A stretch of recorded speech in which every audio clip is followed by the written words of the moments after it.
মাগুরায় শিশু ধর্ষণের ঘটনায় মামলার বিচার ১৮০ দিনের মধ্যে শেষ করার নির্দেশ দিয়েছে হাইকোর্ট। নারী শিশু নির্যাতন ও দমন ট্রাইব্যুনালকে এই নির্দেশনা দ্রুত বাস্তবায়নের আদেশ দিয়েছেন বিচারক।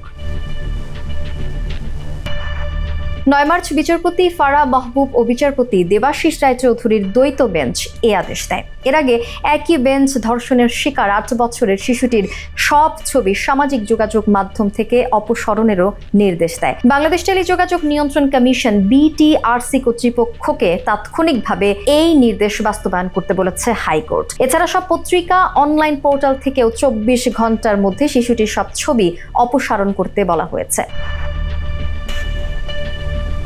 এ সময় শিশুটিকে দেখভালের জন্য সমাজসেবা অফিসার নিয়োগ সহ তার নিরাপত্তা নিশ্চিত করার নির্দেশ দেয় আদালত।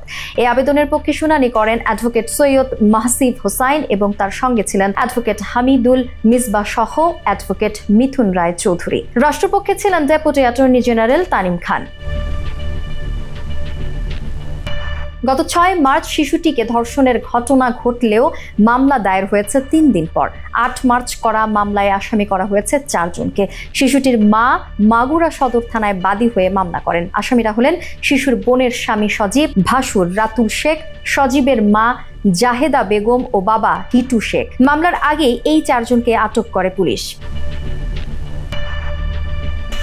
মামলার নথিতে বলা হয় ৬ মার্চ মাগুরা শহরের নিচ নান্দুয়ালি চরপাড়া এলাকায় ধর্ষণের শিকার হয় ওই শিশু।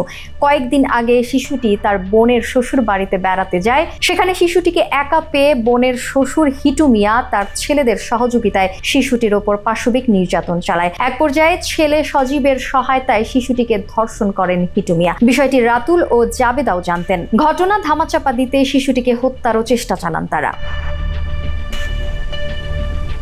মানুষের আওয়াজ পেয়ে পরিশেষে শিশুটিকে ছেড়ে দিতে বাধ্য হন অভিযুক্তরা।